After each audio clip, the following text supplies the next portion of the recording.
70 years ago, I was in high school, almost a third as long as the country has been around. And when I was in high school, I really only had two things on my mind: girls and cars. and I wasn't doing very well with girls, so we'll talk about cars. But let's just imagine that when we finish, I'm going to let each one of you pick out the car of your choice. Sounds good, doesn't it? Pick it out, any color, you name it. It'll be tied up with a bow, and it'll be at your house tomorrow. And you say, well, what's the catch? And the catch is that it's the only car you're going to get in your lifetime. Now, what are you going to do knowing that that's the only car you're ever going to have and you love that car? You're going to take care of it like you cannot believe. Now, what I'd like to suggest, you're not going to get only one car in your lifetime, but you're going to get one body and one mind, and that's all you're going to get. And that body and mind feels terrific now, but it has to last you a lifetime. The most important thing is to be able to define which ones you can come to an intelligent decision on and which ones are beyond your capacity to evaluate. You don't have to be right about thousands and thousands and thousands of companies. You only have to be right about a couple. I met Bill Gates on July 5th, 1991. We were out in Seattle, and Bill said, you've got to have a computer. And I said, why? And he said, well, you can do your income tax on it. I said, I don't have any income. Berkshire doesn't pay a dividend. He said, well, you can keep track of your portfolio. And I said, I only have one stock. I said, and he says, it's going to change everything. And I said, well, will it change whether people chew gum? And he said, well, probably not. And I said, well, will it change what kind of gum they chew? And not. And I said, well, then I'll stick to chewing gum and you stick to computers, I don't have to understand all kinds of business. There's all kinds of business I don't understand. But there's thousands of opportunities there. I did understand the Bank of America, and I'll be able. I'm able to do that. I'm able to understand some given percentage. But Ted Williams wrote a book called The Science of Hitting, and in The Science of Hitting, he's got a diagram, shows him at the plate, and he's got the strike zone divided into 77 squares, each the size of a baseball. And he says, if I only swing at pitches in my sweet zone, which he shows there, and he has what his batting average would be, which is 400. If he had to swing at low outside pitches, but still in the strike zone, his average would be 230. He said the most important thing in hitting is waiting for the right pitch. Now, he was at a disadvantage because if the count was 0-2 or 1-2 or so on, even if that ball was down where he was only going to bat 230, he had to swing at it. In investing, there's no called strikes. People can throw Microsoft at me and you name it, any stock, General Motors, and I don't have to swing. And nobody's going to call me out on called strikes. I only get a strike called if I swing at a pitch and miss. So I can wait there and look at thousands of companies day after day, and only when I see something I understand and when I like the price at which it's selling, then if I swing, if I hit it, fine. If I miss it, it's a strike. But it's an enormously advantageous game. And it's a terrible mistake to think you have to have an opinion on everything. You only have to have an opinion on a few things. In fact, I've told students, if when they got out of school, they got a punch card with 20 punches on it, and that's all the investment decisions they got to make in their entire life, they would get very rich because they would think very hard about each one. And you don't need 20 right decisions to get very rich. 4 or 5 will probably do it over time. So I don't worry too much about the things I don't understand. If you understand some of these businesses that are coming along and can spot things on, if you can spot on Amazon, for example, it's a tremendous accomplishment what Jeff Bezos has done. And I tip my hat to him. He's a wonderful businessman. He's a good guy, too. But could I have anticipated that he would be the success and 10 others wouldn't be? I'm not good enough to do that. But fortunately, I don't have to. I don't have to form an opinion on Amazon. And I did form an opinion on the Bank of America, and I formed an opinion on Coca-Cola. Coca-Cola's been around since 1886. There's 1.8 billion 1.8 billion 8-ounce servings of Coca-Cola products sold every day. Now, if you take 1 penny and get 1 penny extra, that's $18 million a day. And 18 million times 365 is 7 billion, 3 less 730 billion, or $6,570,000,000. So annually, $6,570,000,000 from 1 penny. Do you think Coca-Cola is worth a penny more than, Joe's Cola? I think so. So, and I've got about 127 years of history that would indicate it. So those are the kind of decisions I like to make. And you may have an entirely different field of expertise than I would have, and probably much more up to date in terms of the kind of businesses that we're seeing evolve. And you can get very rich if you just understand a few of them and understand their future. What is it that you two share? What makes this friendship so satisfying for both of you? Well, I think we both certainly share a curiosity about the world, and we come from two different but related worlds. So I think we probably spent about 10 hours of this 1-hour visit that Bill was scheduled on July 5th, 1991. His mother had to talk him into it. And we weren't halfway. I mean, we had gotten no place in terms of our eventual agenda just in that time. In fact, the governor of Washington came by, and Bill's dad had to come into the bedroom and pull us out of it. We didn't want to. He was a little embarrassed we were talking to him. Well, we have fun to start with. Right. I mean, every relationship should have a lot of fun in it. And we find the world in just such an interesting place. So we like to compare notes on it. When we compare notes, we have a lot of fun doing it. Part of the time, as I remember the conversation, by the way, there's a remarkable documentary about Warren, which is on HBO. I think it premieres on January 30th, on Monday. Yeah. You should take time to take a look at it. Bill's involved in that, and you will see, in a sense, it's called, I think, Becoming Warren Buffett. Yeah, that's what it's called. Becoming. Took me 86 years, but I got it. You're doing well on it, though, aren't you? Well, so far, yeah. But best is yet to come. And one of the things that happened tonight, Bill, was that I guess your dad at the dinner said, what's been the most important quality for you? And you found out that you and Warren had the same word. Yeah, I think curiosity, which Warren mentioned, is an amazing thing where you try and predict what's going to happen, and then when it doesn't, you sort of think, well, that drug didn't get invented, that stock didn't go up, that approach wasn't popular. What is it about my model of the world that's wrong? Who could I talk to? What could I read? And the things that have happened since 1991, mostly good things, have been amazing and just so much fun to talk about. We read the news and we think, God, what did Warren think about that? You both are readers. You read all the time, all day, Warren. Bill, you're a reader. You also do a lot of sort of courses online as well. I mean, what does that have done? What has that done for your life? The sense of constantly learning. Well, go ahead, Bill. It's an incredible time to be a learner. I remember when I was young, I had the World Book, which is one of Warren's products, and it was very good.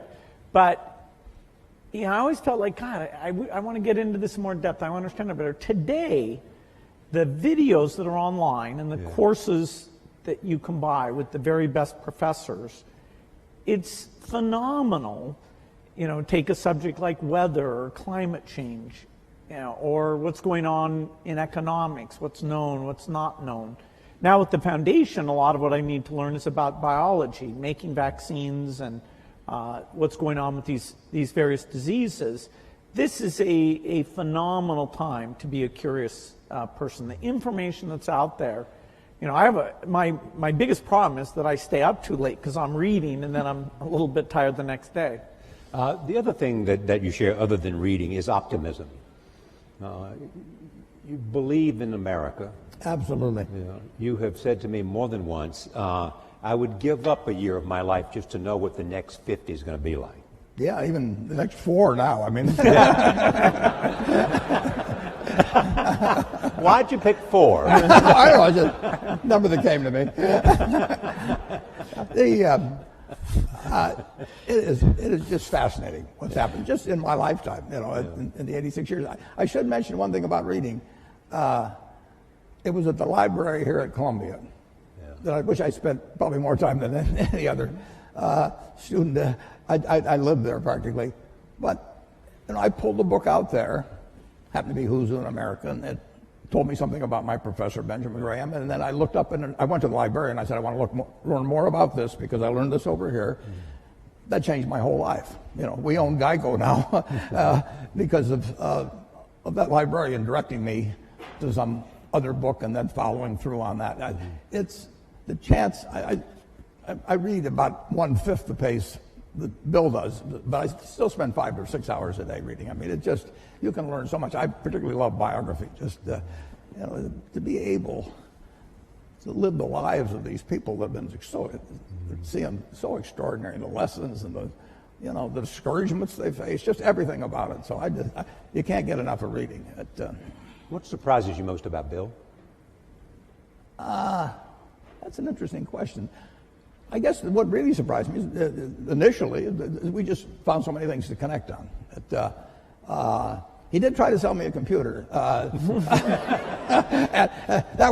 probably the only sale he didn't make, although the computer changed my life for the better in a big way subsequently. But, he just had this same curiosity. Yeah. And the other word you have used is focus. Well, the focus is no question about it. I mean, both of us got to where we are in a big way because of focus. Bill, what surprises you about Warren? I was so amazed that he comes to investing with this broad model of the world. So one of the first questions he asked me was, hey, Microsoft's a small company, IBM's this huge company. Why can you do better? Why can't they beat you at the software game that you're playing? And I always, every day I was thinking about, okay, what advantage do we have? What do we do? But nobody ever asked me that question. And we talked about the economics of software, which is a very different and special thing. And he could relate it to things that he'd seen. And I didn't understand banking, why some get ahead and some don't. And so he was able to put that in very clear terms. And so I found somebody whose model was rich enough that it helped me understand things that I really wanted to know. And we could laugh about things that were a surprise to us. I'd say his humility and his sense of humor really stood out in this incredible way. I mean, he enjoys what he does and he shares that with other people. And even, when I ask questions that are pretty naive that he's probably been asked 50 times, he's very nice about, well, it took me a long time to figure this out, Bill, but here's how it works. I tried Bill out with some non-transitive dice. And I'd read about him in Scientific American or someplace, and there were only 2 people in the world in the history of these dice that actually figured it out while I was trying to take their money from them. And one was the leading symbolic logician in the world, and the other was a drunk who didn't really know any better and asked the wrong question. But Bill said, wait a second, you choose first, and the game was over. You taught him, you didn't teach him, but you brought him into a great appreciation of bridge. Yeah, he'd play bridge, but the family is very big on games. His family was very, very big on games, and so we played bridge together, and we played in China, going down the great rivers when we were supposed to be looking at the scenery. We had a good time playing bridge.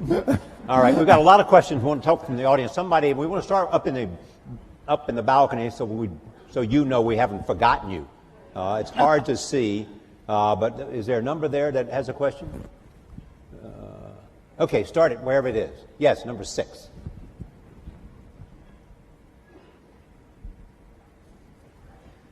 Thank both of you guys for being here today. My question is in regards to public health and vaccinations. Given our current president's publicly stated stance against the use of vaccinations, both in this country and abroad, how would you recommend that we, as students and future leaders in the health sciences, best allocate our resources to most effectively resist his alternative fact political philosophy in regards to domestic and global public health? Thank you. Well, Bill? That's a good place to start. Yeah. Well, the facts about vaccines are very clear and very strong, which is both that they're safe and that the vaccine schedule has been designed to reduce disease, and the more parents that adhere to it, the more not only their children be protected, but you have some kids who are immune deficient. And so unless the kids around them are protected, then it puts those kids at risk. And there are diseases like measles or pertussis that all it takes is a small cluster, and then mostly those diseases would be coming in from overseas, but you can get infection, and in some European countries you've had deaths because the kids weren't vaccinated. I don't think the U.S. government is going to come out with any negative statements. There may be a commission, and fortunately, if you look at the facts are quite unequivocal. We certainly are speaking out in favor of vaccines. So I'm a little surprised that we have to stick up for them, but it's true in every country that you get these rumors, and particularly in today's media, those rumors can get out and ahead of the facts because the rumors are sort of more salacious or contrary to what you've been told type things.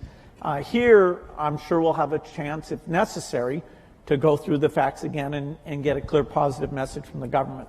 And the risk is, if vaccines somehow, people are scared of having vaccines, the risk is? Well, we're engaged right now in polio eradication. And the only way that succeeds is to get 95% of the kids to have these vaccines. And there we ran into a form of anti-vaccine sentiment that's even worse than U.S. rumors, and that is that two terrorist groups, one in Nigeria, Boko Haram, and another one in Pakistan, Afghanistan, the Taliban, said that vaccination was a U.S. plot and would sterilize women, and it was a very bad thing. And they took the women who were going out to the children's houses and giving these oral drops, oral polio vaccine, and actually killed a number of them. And so those negative rumors, the only reason we still have polio today, that we're not done, is because of that part of Nigeria that Boko Haram has caused unrest, and the border areas, including Baluchistan in Pakistan, where there have been these anti-vaccine sentiments. So, our risk is simply those negative things. So it's not just in rich countries that we run into this. It absolutely causes deaths if parents don't know. Bring your kids in and get them fully vaccinated. And your drive to eradicate polio is to show that you can do it. Well, it started in 1988 when it already had been eradicated in the Americas. So these were the U.S. in the 60s, the rest of the Americas in the 70s, showed that it could be done. And so in 1988, well before our foundation was involved, Rotary and a number of other organizations said, let's get rid of this. And it's been harder than was expected just because of these sentiments. Here we are in 2017, last year, less than 50 cases. So we are very, very close. In fact, there's so few cases now, the way that we track where the virus is we go and look at sewage samples, and we see, because a lot of kids get infected and pass it along without getting paralyzed. And so it's only through these sewage samples we know that there's still about 4 places in Pakistan and Afghanistan and 1 place in Nigeria that we haven't gotten there yet. All right, let's see. The next question. I got to see a card. Number 1. Thank you both so much for being here. My question, again, is a little bit on the political spectrum. I was wondering what you're both most hopeful about in this new political environment we have, and also what you're both most worried about. You want to take hope or worried, Warren? Well, I'm confident that America will move ahead. It's been, from the time I was born until now, the real GDP per capita of this country has gone up 6 for 1. I mean, nobody ever dreamt that would be possible. And when you look at what's happened in this country over 240 years, it's an absolute miracle. When I went to Columbia Business School in September 1950, 1 woman in the class. I mean, this country moves forward, and you can't stop it. So I'm enormously optimistic. I say the luckiest person born in the history of the world is the baby being born today in this country. And we will go and, everybody, half the country always is going to be somewhat unhappy, or close to half, about the last election. But I grew up in a household in the late 1930s. My dad was very Republican. my sisters and I didn't get dessert unless we said something bad about Roosevelt. I mean, it was it was required. And I heard all these apocalyptic views about after his third term there'll be no more elections. I've been hearing that all my life, and year after year after year, with occasional hiccups and an occasional seizure like we had in 2008 and 9. But this country, it's all profit, folks. I mean, when I came in, just think of what it would have been like in 1776. Nothing here, and now we've got. And the velocity of change. It just keeps moving. Day. I mean, guys like Bill, they don't quit. I mean, he moves on to something like polio. He mentions 50 cases in the world. There were more than 50 in the ward where I went when I was a teenager to see a friend of my sister's, and they were all in these rocking machines and everything. They were destined to a terrible, terrible life, and it was just one ward in Omaha, and now that's the yearly total, thanks initially to, as well as currently to Rotary and some, but people kept working on it. This world moves forward, and it's been doing. I bought my first stock when I was 11 in April of 1942. The Dow was 100. If you haven't looked, it's 20,000. Something good must have happened in between, and it's going to keep happening, folks. Bill, I know you share the optimism. What about concerns? Well, the optimism is partly that I think American innovation is strong. Support for research is by and large bipartisan. And so whether it's health breakthroughs or even energy breakthroughs, I think, every year that goes by, we're going to have more of those things. Now, this administration is new enough. We don't know how their budget priorities will come out. There are things like foreign aid, which is a small part of the budget, about $30 billion a year, but that means the U.S. is the biggest, that every time there's new leadership, we have to go in and articulate the benefits. It's well spent. It's not the image that people have in the past. And so right now, I think there's a lot of intensity to make sure we get that message out and get, both in terms of the executive branch and the Congress, to maintain amazing things like the President's Malaria Initiative or PEPFAR, which is an HIV thing. These things started under President Bush, and so our foundation's had a great working relationship with Democratic and Republican administrations. Most people wouldn't realize that U.S. foreign aid as a percentage of the economy, which is generally how it's measured, reached its low point in 1999 under the Clinton administration. Now, I'm not saying it was the administration, it was a mix of the administration and the Congress. Then, during those Bush years, it went up fairly substantially. Now, the economy helped with that, but these initiatives were really amazing. And, I'm hopeful that maintaining or even growing these initiatives will be a priority when there's a lot of talk about tax cuts and different spending activities. And so it is a bit up in the air during these months ahead. And you've often made the point that no matter how big the private contributions are, sometimes in terms of sheer scale, you need a government. Yeah, somebody asked me today, if PEPFAR, which is this AIDS program, was canceled, wouldn't private philanthropy make up for it? Well, PEPFAR is over $5 billion a year. That is this one aid program, which is a phenomenal thing that's saved over 10 million lives. That's larger than our foundation, which is the largest in the world. So there's no possibility the government sector, U.S., U.K., other European donors, that's $130 billion a year in total that's uplifting these poor countries in health and education. And if we lose the consensus around that, if people draw inward too much, we will hurt progress and there will be millions of lives lost because of it. All right. And one thing that might be mentioned, Charlie, is that the difference between now and 60 or 70 years ago in the ability of really bright people, really innovative, really energetic people to get financed to do things is just dramatically better than it was at that time. So now, if you've got good ideas, and there's good ideas right in this crowd, and you've got energy, it's far easier to get financed to move forward those ideas than you could 50 or 60 years ago. Is that because of the internet or crowdsourcing, or what is it? It's just lots more capital around and people more optimistic about people are very optimistic about business. But better ways to connect the two, the capital and those Absolutely. and the ideas. It's dramatic. It's dramatic. And the willingness to take risk. The first venture capital stuff is in the 1960s, and it's tiny. Microsoft, when we were taking outside investment, we took at a valuation of $20 million, we took $1 million for 5% of the company. I'll do it retroactively, folks. You had your chance. You had your chance. We never spent the money. That is, our business was profitable enough. We really didn't need to do that, but we wanted people on our board to give us advice. And there's an episode of Silicon Valley where all these venture capitalists are courting this guy. And that really reminded me of what it was like. By that time, which was 1984, there were dozens of venture capitalists. And that's something that other countries have tried to duplicate. They have in small part, but not nearly as well. This willingness to take risks, the idea that if you have a failure, it's not a mark of shame, that, hey, what's your next startup going to be?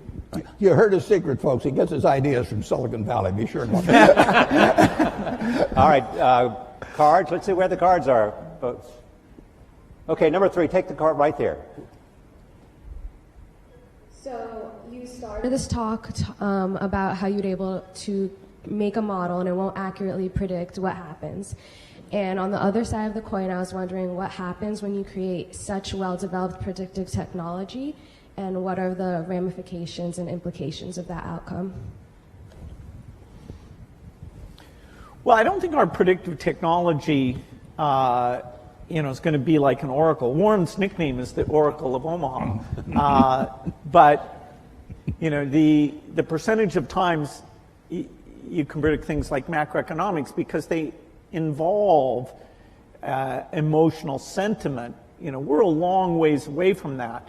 The biggest modeling thing I'm involved in is a group that models diseases. So we look at HIV or tuberculosis and understand, okay, what do we have to do in terms of diagnosis and drugs to get these things down? Once we finish polio, we'll go on, and our next big challenge, which will take decades, but I expect will be done in my lifetime, is malaria eradication.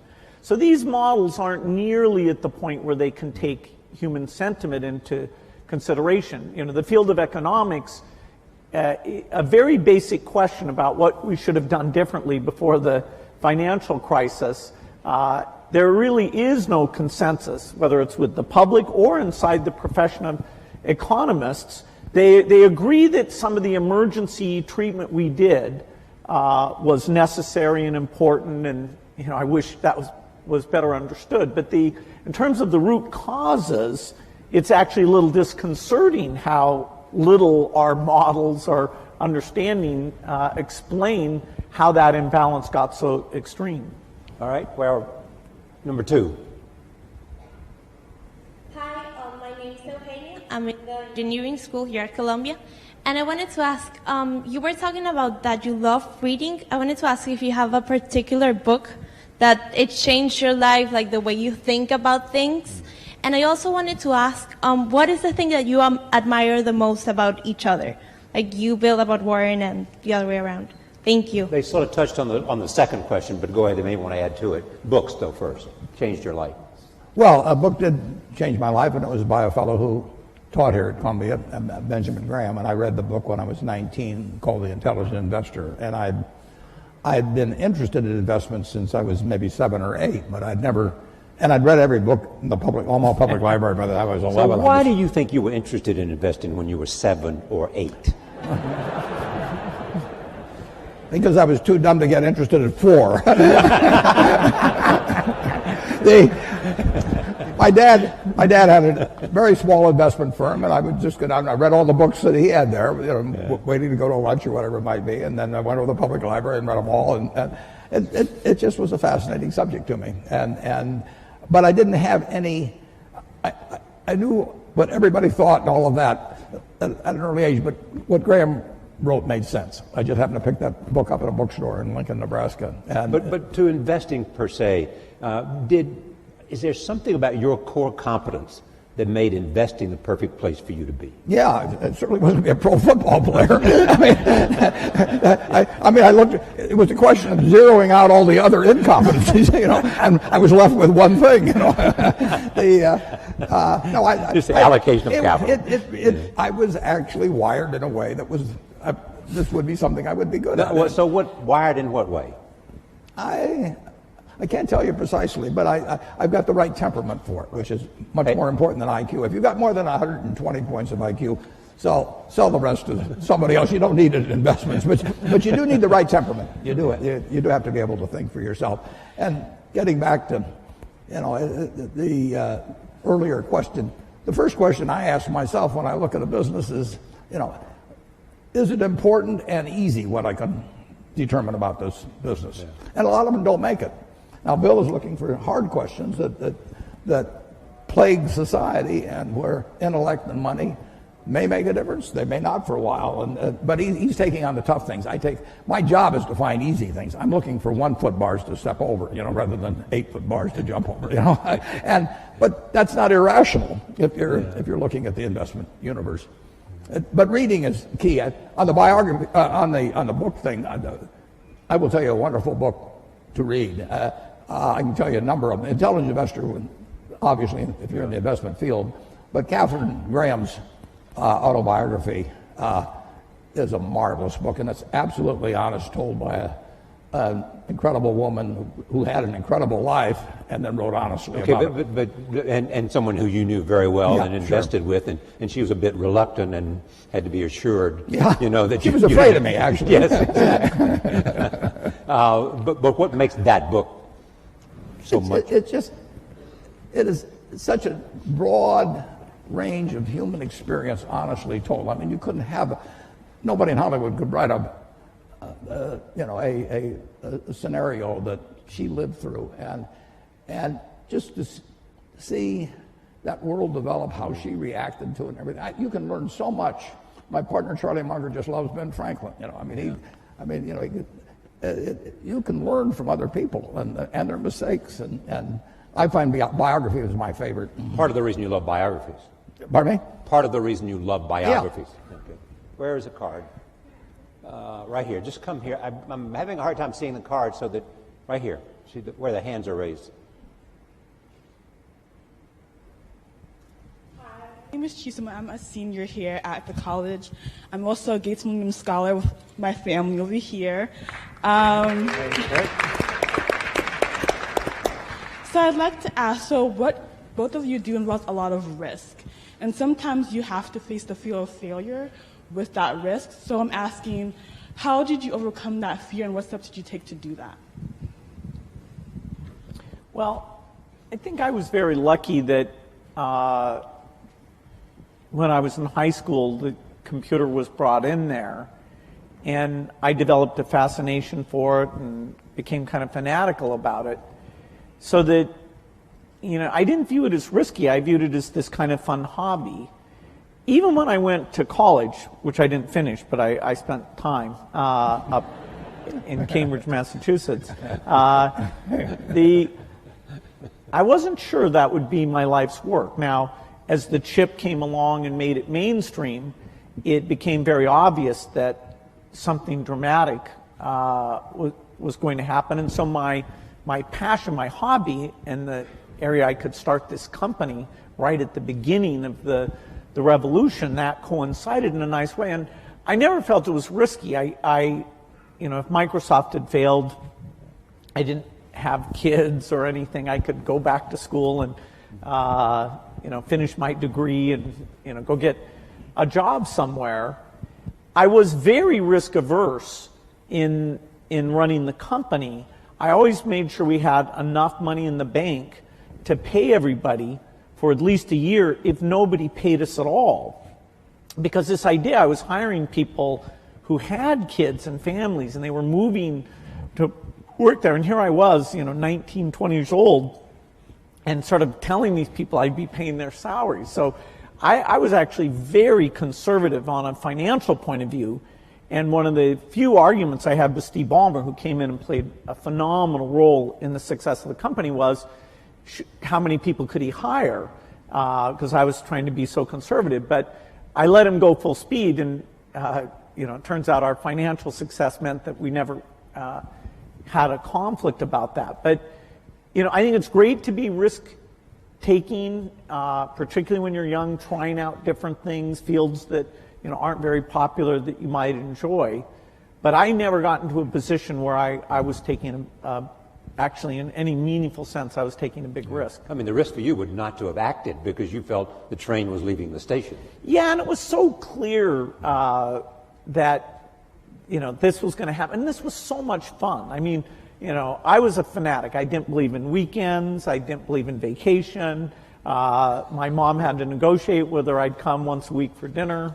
No matter who the guest was. Yeah, that's right. That's right. Yeah. But Warren, you have often said you still tap dance to work. Absolutely. Because you can paint with your own colors. Yeah. I'm as excited about tomorrow in terms of what's going to happen as I was when I started. I was having a lot of fun when I started, but I'm having just as much fun now. And when I was here at Columbia, I had this terrible fear. It was impossible for me to speak in public. I mean, I wasn't able to do it. I actually read an ad in the New York Times. I went down to Midtown, signed up for a course, gave the guy a check, and then stopped payment on the check. I mean, I just petrified. But finally, and actually, after you get through hearing me today, maybe you'll wish I'd stayed afraid of public speaking. But that's another question. Then when I got out to Omaha, I finally decided I just had to do it. So I gave a guy $100 in cash, and once I parted with $100 in cash, I'd jump off the Grand Canyon to get my money's worth. So, but it changed my life. But I would say this: don't fear failure. Almost everything that's turned out, I got turned down by Harvard. The best thing ever happened. Among other some good things that happened that didn't seem good at the time. Don't worry about. And don't let it eat at you or look back. Just keep going, because you're going to have some things and forget them. Go forward. All right, I want to go to the back of the room, right back there, wherever number 3 is. Hi, my name is Matthew Mann. I'm a first year at Columbia Business School. Both of you had a moment where you went out on your own. And I guess my question would be, if you were to do it all over again, you're in our shoes, what industry would that be in? Where would you start your own business today? I'd do the same thing. Yeah. I mean, for one thing, I'd be a failure at anything else probably. I mean, I'm not gonna. No, I mean, I had fun when I was in my 20s, my 30s. Now I'm 86 and I'm having fun. And so I advise students as much as possible, look for the job that you would take if you didn't need a job. I mean, don't sleepwalk through life, and don't say it's all going to be great. I'll do this and I'll do that, and I'm just marking time till I get to be older. That, as I've told people, that's like saving up sex for your old age. I mean, it just is not it is not a good idea. Yeah.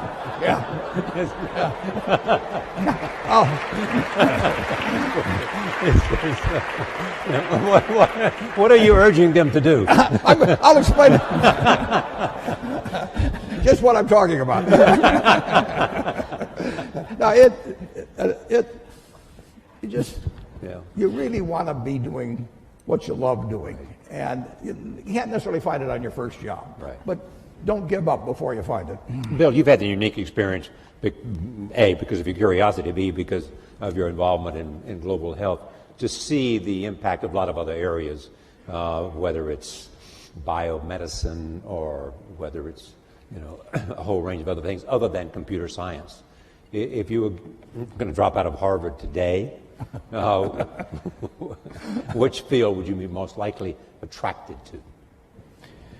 Well, I love the hard sciences, and there's some phenomenal things that people will get a chance to be part of. I'd still probably pick computer science, because the work in artificial intelligence today is at a really profound level. Our ability not just to play games, but that is a profound milestone, the AlphaGo work that the DeepMind people at Google were able to achieve. And that kind of technology is in all the leading companies and a lot of the universities. With AI, creation of agents, the ability to read and understand material, it is going to be phenomenal. So anything connected with that, I think, would be an exciting lifetime career. I also think in energy, we have the imperative to have energy that's reliable, cheap, and clean. And no system available today can provide that, whether it's for rich countries or for poor countries. And so the innovations there will be profound, and there's many paths that could provide that solution. Finally, I think biology, it's the most thrilling time. We are going to figure out obesity, cancer, even things that are very hard, like depression, because the mind is even more complicated than other parts of the body. I see this through the lens of the disease of the poor, the infectious disease, where new vaccines, new drugs, we are moving faster than ever. And some of these are platform technologies like DNA vaccines that are going to give us just that one thing will give us lots and lots of solutions. And so working in that space is phenomenal. Now, I say this, to my children, and they may not want to do hard sciences. The one who's picked wants to counsel patients and be a doctor, and even more than the science piece, that relationship with patients is what grabs her. So everybody has their own taste, but in terms of big impact, those 3 hard science problems would be at the top for me. All right, next, right here, right next to number 1. Hello, thank you guys for being here. Also, thank you to Mr. Gates. I am also a Gates Scholar, and without your foundation, I wouldn't be here. Many industrial-based communities have been severely affected with higher levels of unemployment due to the increasing utilization of automation, which ends up displacing workers. What do you believe is a possible solution to unemployment arising from automation? It's a good question. Because there's a lot of talk about globalization and all of that, and a lot of other people step forward and talk about how technology and the impact technology is having on jobs and the demand for new kinds of skills. Yeah, we were here in 1800 and conducting this, and somebody would point out that eventually tractors would come along and better fertilizer and everything, and that 80% of the people are now employed on the farm, and in a couple of hundred years it's going to be 2 or 3%. And what are we going to do with all these people? Well, the answer is we release them.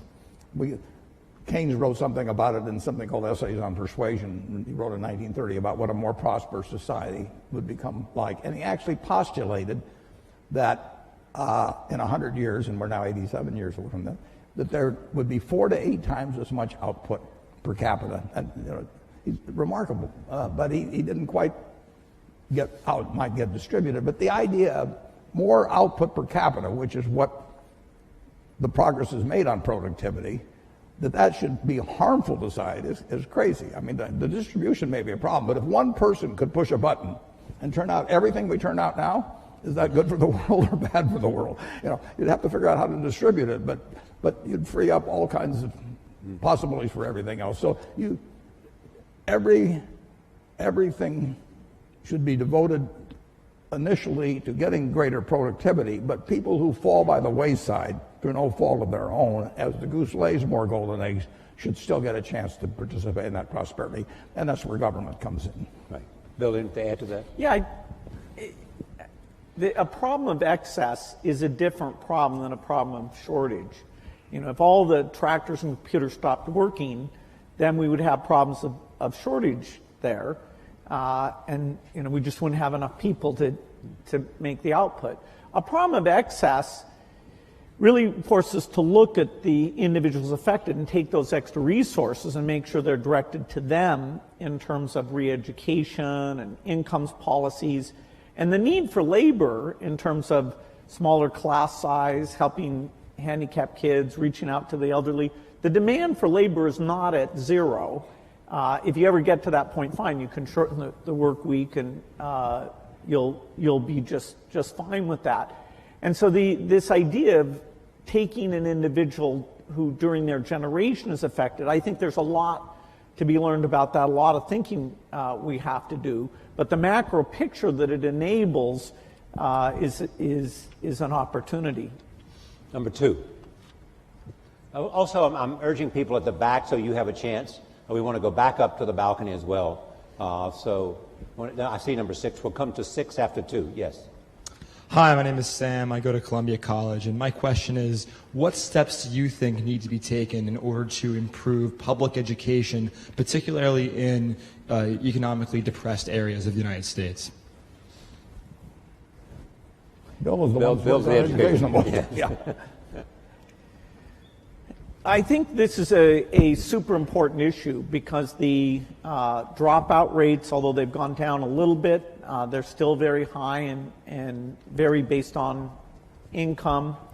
And even kids who graduate, a lot of them don't enter college, or they do enter college and they end up in these remedial courses for their reading or math capabilities. And those people have an extremely high dropout rate from higher education, and they can incur debt, they have a negative experience. So we have a long ways to go in education. There are some very strong points of light, like here in New York City, some of the charter schools are, with even less resources than schools at large, doing a phenomenal job of educating kids. There are a lot of countries, particularly in Asia, who, spending way less of their GDP on education, are doing a great job educating their kids. And it's not just the top 20%. Their bottom 20% is pretty phenomenal in the case of China, South Korea, and Singapore. And so looking at what we've learned in charter schools in terms of building the culture, giving teachers feedback, what is good teaching look like? Do we give teachers a chance to learn from each other about that interactive element that makes the subject seem relevant and important? There are great teachers, but spreading those practices has been very, very tough. And so I'd say it's a top priority, and our foundation has that for our work in the United States. Education is the top priority, whereas outside the U.S., we take on health. It's a tough problem because the institution of education are fairly resistant to change, and people are not yet convinced by various approaches very easily, but we need to keep at it. We're going to, stay and even actually put even more money into trying to help create models. Okay, up to number 6. Hi. First, I want to thank Bill. I've witnessed the role of your foundation in eliminating polio in India, and I'm really thankful for that. My question is more on how to set the basic level of debate in any public sense. There are many trade-offs. How to explain climate change policy for people who are losing jobs in the coal sector? How do you balance the current short-term economic goals with the long-term peaceful transition to the renewable sources of energy? No, it's a good question. The certain topics are so complicated, like climate change, that to really get a broad understanding is a bit difficult, and particularly when people take any of that complexity and try and create uncertainty about it. And for example, India's kind of paradigmatic in that they want to electrify for all sorts of good reasons having to do with health and reading at night and quality of life. And the question of should they delay electrification for climate issues is going to be very difficult. The ideal is to innovate in such a way that they can go full speed ahead on electrification without emitting the CO2 that the natural path of them today, which is coal, is the way to go. And so we have a lot of cost reduction to do because rich countries may be able to buy premium electricity. When you get to middle income or lower, that's just not going to happen. And democracy has us allocate these resources in terms of investing in the future and things like research and investing in the present.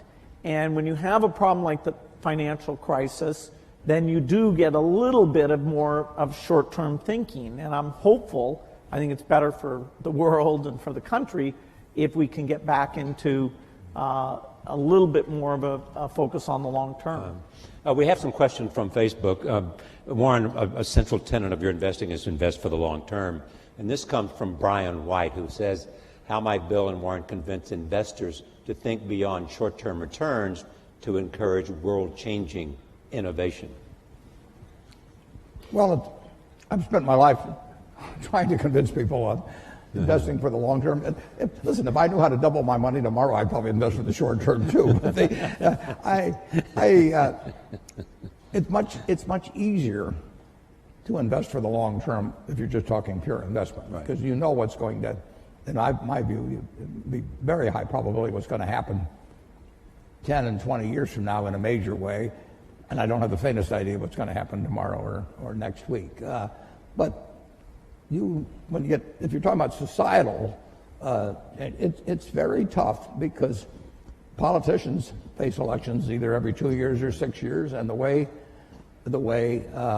particularly congressional districts have been organized, primaries have become more and more important, and so it's very hard to have politicians think of something that's wonderful for the country for 20 years, but will cost them the election 2 years from now. And that's a basic problem in a democracy, and it gets to be more of a problem as we've arranged congressional districts so the primary dominates, because a very limited number of people turn out, and their motive tend to be on the extremes of both parties. So it's not easy. Whether you're going to make an investment in a company or whether you're going to buy the company, what are the factors that you're looking for? What test? I'm looking for durable competitive advantage. I'm looking for something that has a moat around it for a considerable period of time. And I'm looking for an honest and able management to run it, because I don't know how to run it myself. And I'm looking for a purchase price that's not excessive. But it's better to pay a little too much for something that's a very good business than it is to buy some bargain, but really a company without much of a future. And I don't know. I don't have a ability to predict with a high probability of success the future of most companies. So I'm looking for the exception. But the nice thing is, if there's thousands of companies out there, I really only have to be right on a couple. I mean, it's exactly the opposite of baseball, where you have called strikes, and the pitcher's trying to throw it to you at the worst part of the strike zone for you. And if he succeeds in getting into that corner 3 times and you don't swing, you're out. And investing, it's a no called strike thing. So I can sit there all day and somebody can throw me one company after another, and finally I get one in my sweet spot. Both of you have chosen both wives and partners well. Charlie Munger added what to you? Charlie Munger changed my views. He refined them in a huge way in terms of looking for the quality companies and looking for the ability to make an investment that would work out well for 5 or 10 or 20 years, as opposed to something there might be one, I call it cigar butt investing, where there was one puff left in the cigar, but the cigar was free, so you picked up these disgusting looking things and got one puff out of it and went on to another one. And that worked okay, but it was small scale, and it really doesn't build something satisfying. So he kept forcing me in the direction of saying, is this really a business we want to own for forever? And do we want to get associated? It's like a marriage. I mean, do you want to get associated with this person forever? And it's a great way to look at things. Bill, your wife, Melinda, has added what? Well, she's... Other than 4 children. 3 children. How much time do I have? Because she is your partner, and she was there in the philanthropy from day one. At Microsoft, I had 2 partners who were amazing. I had Paul Allen in the early days, and then Steve Ballmer as the company got bigger. And we would not have achieved anything what we did without those partnerships. Because, when things are tough, when you're making big decisions, having somebody who's really in there with you, committed, for me, I couldn't have done without that. For the foundation, Melinda's an amazing partner. She thinks about the people issues better than I do. She, knows when I get overexcited about the science. She can, make sure we're being realistic about it, and it makes it fun. Last week I went to Europe to World Economic Forum. She went to Nigeria, and then this weekend we just sat and talked about, okay, what did we see? What does that say about the work we should do? And so, I don't think I'd enjoy it without a partner, and particularly someone amazing like her. It's more fun with a partner. I mean, Charlie and I have had more fun working together than either one of us would have had individually, and we have never had an argument after working together for 58 years. You talk every day? Not anymore, because we know what the other guy's going to say. We just grunt. We talked it all out 50 years ago. So if you see Charlie and he says, "Why haven't you called me?" you'd say, "Well, I knew what you'd say anyway." Absolutely. No, there's no question about it. But we still have a lot of fun together. All right, right there. Well, let's see, number 2. Hi. Hi, my name is Molly Zanger. I'm a student at Barnard College. I guess what I'm basically wondering is what your main considerations are when you're choosing where to donate and what causes to donate to, and what the main challenges are that are associated with that.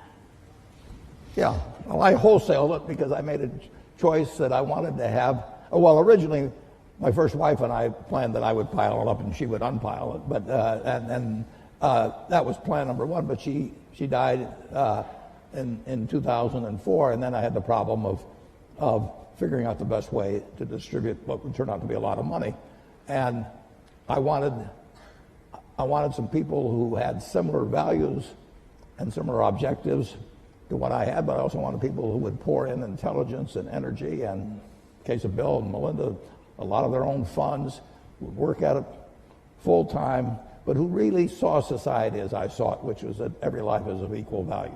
And that if you start with that, and then you figure what you might be good at changing, whether it's in medicine or education or early learning or whatever it may be, that was my answer, was the wholesale. Retail philanthropy would drive me crazy, but wholesale philanthropy I really like. Bill? Yeah, for our work at the foundation, the belief in innovation, which both Melinda and I saw at Microsoft, our question was, okay, how do we bring that kind of innovation to help the world's poorest? And we learned that coming up with new vaccines, that although you can pay a lot to have them created, the marginal cost comes down to less than $1. So getting a new vaccine for the main cause of diarrhea or pneumonia, that can be a phenomenal thing. So you're looking for these super nonlinear dramatic things, because as a per poor person or compared to government funding, philanthropy is actually quite small, and yet funding vaccine projects, the government isn't as good as that as a philanthropist who assembles a team and over time is learning how to do that very well. And we had models. Rockefeller Foundation was a phenomenal foundation. The Green Revolution is just one of many things that they did which raised agricultural productivity and avoided hundreds of millions starving. And so studying the other foundations that have taken these big breakthroughs and created a model out of those, that was very informative to what we've gone after.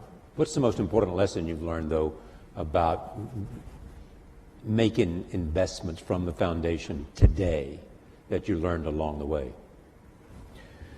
Well, I think when we started out, I thought that just coming up with a new vaccine or drug alone would be enough, and that the world would then take that and get it out to all the children of the world.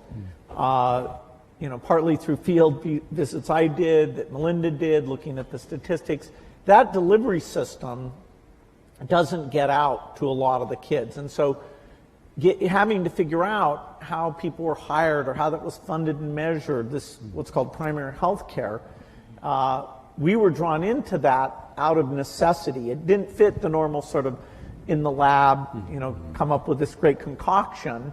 And yet, in order to achieve our goals, we needed to think about those delivery pieces. In fact, sometimes the state of the product actually had to be simpler in some ways in order to get through that very limited delivery capacity.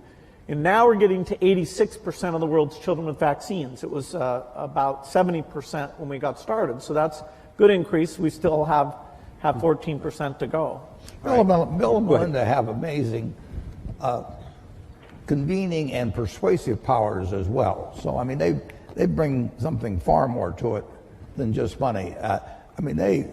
They work incredibly hard, as do my 3 children and their foundations, but they work incredibly hard at getting governments involved in vaccines or whatever it may take. And that just is, it's an extra dimension that I think very few people have in the field. Yeah, I mean, it's a hands-on well, travel to experience. When Melinda is in Africa and she's holding a little baby, I mean, she is actually thinking, you know, this kid needs to be vaccinated, has a decent chance in education and all that. I feel the same way about the kid, but what I really think is he going to pee on me? You know, can I hand him something? So there's just a difference in that human touch that makes a big difference. I'm halfway in between. I think he's closer to me, actually. Number 1, number 3, and number 4. First 1, then 3, then 4. Hi, I'm Malvika Goswami at the Columbia Business School. If the current government were to ask for your advice on immigration or healthcare reform, what would you recommend to them? Warren? Well, on immigration? Yes. Immigration, I mean, this country is built on it. I always say to people that are anti-immigration, let's put it in retroactively. And, everybody leaves. It's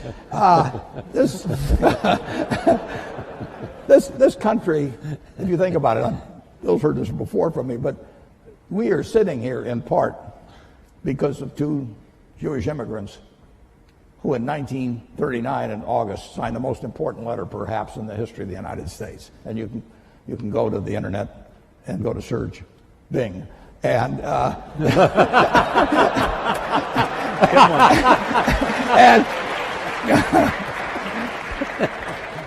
and just type in Einstein, Roosevelt, 1939. Leo Szilard and Albert Einstein, 2 immigrants, came here.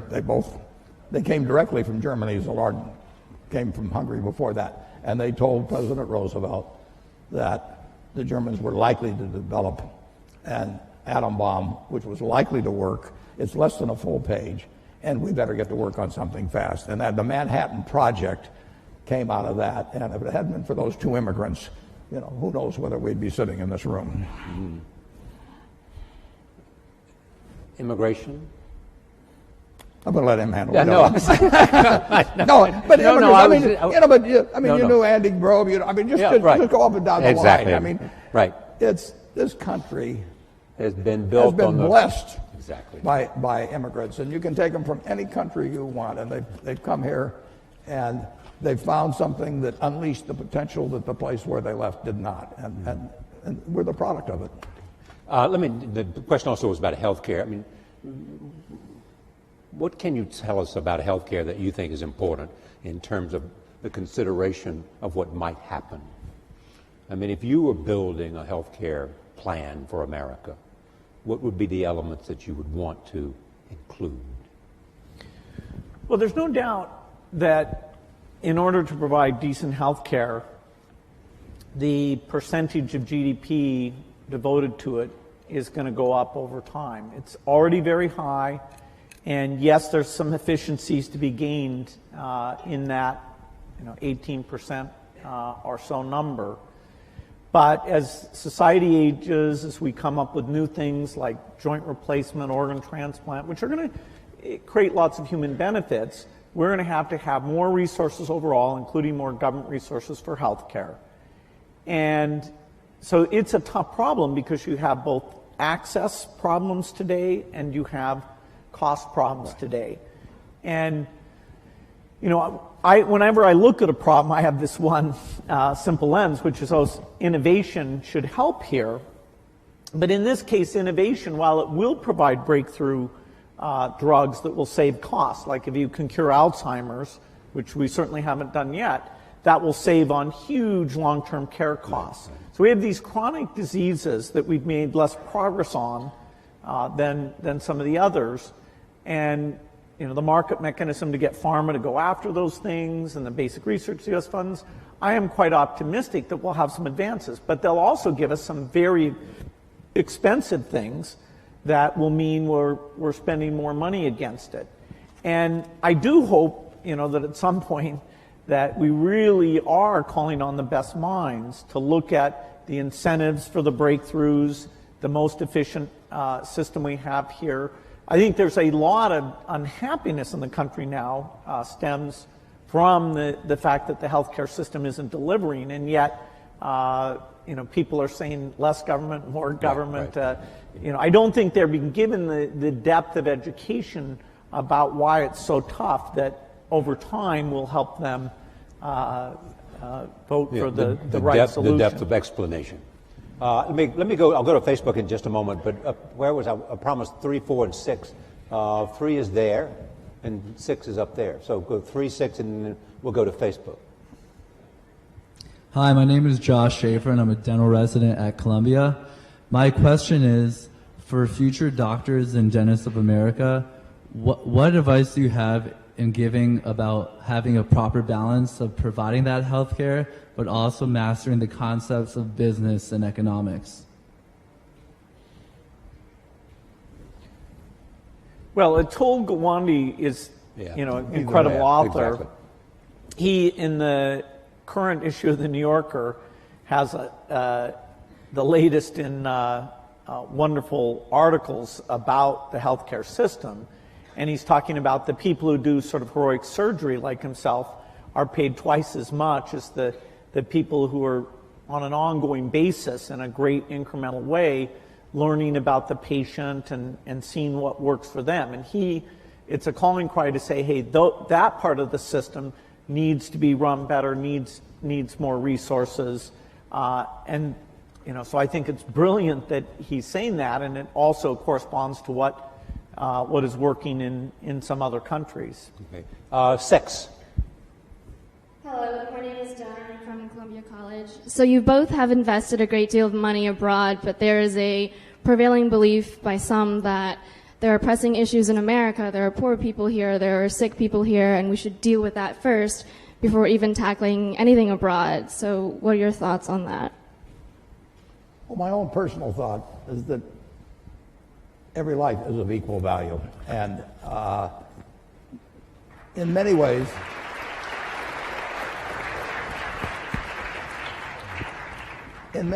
if you have a limited number of dollars, you actually can do more for more people outside the United States. We do have greater resources here for our 320 million people than exists around the world for 7+ billion people. So if you can improve the lot of more people by intelligently spending $1 billion or any other number in other areas of the world actually than here. And coming from Omaha and having the money I have, people can say, well, why not spend it all in Omaha? You grew up here and Omaha's done all kinds of things for you. And I absolutely acknowledge that. But in the end, if I've got X dollars to spend, I can make life better for more people if I can have it intelligently allocated in other parts of the world actually than the United States. And that draws a fair amount of criticism, but I live with it because that's just what I believe. All lives have equal value is really the driving force Absolutely. behind the foundation. I'm an accident. I won the ovarian lottery when I was born in the United States in 1930. It was 40-1 against me. I was male. Now it's 80-1 against being a male in the United States in 1930. I was just plain lucky. My life would have been far different. Bill always said if I'd been born a long time ago, I'd have been some animal's lunch because I can't run fast and I can't climb trees and everything else. And I'd be saying, I allocate capital. It wouldn't work. And, I was lucky. But 79 out of the 80 weren't as lucky as I was at that time. And, Bill. Go ahead, Bill. Yeah, in terms of the helping people in other countries, the foreign aid budget of the U.S. is 0.8% of the budget. And there will be, in the years ahead, a discussion about, is that worth doing? It saves lives for typically about $1,000 of life saved. And in terms of stability and countries eventually being self-sufficient and being part of the world economy, there are some huge benefits to that. So if we were talking about should we spend 20 or 30% overseas, okay, that would be a very interesting discussion. But what we're trying to preserve is something that's gotten smarter and smarter all the time, has proven benefits, all of which are things that our foundation co-invests in the same things, like the polio thing is 0.8%. So I'm hopeful that in a big world that can remain a priority. All right, let me go to another Facebook question. This is from Nadia Akwal, says, how might Bill and Warren encourage innovation, particularly among teens and young adults? How do you encourage innovation? Well, I think you have a market system that provides rewards for it. Yeah, that's one way. Yeah. and we haven't. I mean, we have an incubator for innovation in the United States. And, Bill can drop out of school. Andy Grove can come from Hungary. And, it just welcomes it. And thank God. That's why we have the kind of prosperity that we have. The question of how it gets divided is a secondary question, and that does not get solved as well by the market system. But our system is just designed for it, and look at what has happened. All right, number one. So also, I want to make sure we get the people in the back, so we only have 5 minutes left. So there's a couple of hands up in the back, so please recognize it. Hi, my name is Sahir. I'm a senior in the engineering school. As men of such great influence, I'm curious, and we touched a little bit about this in the last question, but how you deal with reconciling your convictions with maybe what is believed by the public, maybe even a majority, considering that you have the wealth and power and fame to make such great things happen.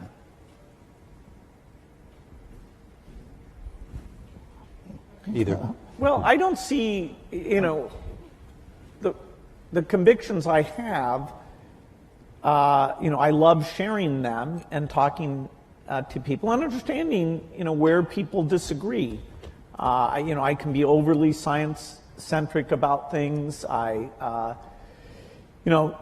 There's all sorts of causes that are super important that our foundation, because we have limited resources, we don't get to go and do. There's lots of diseases.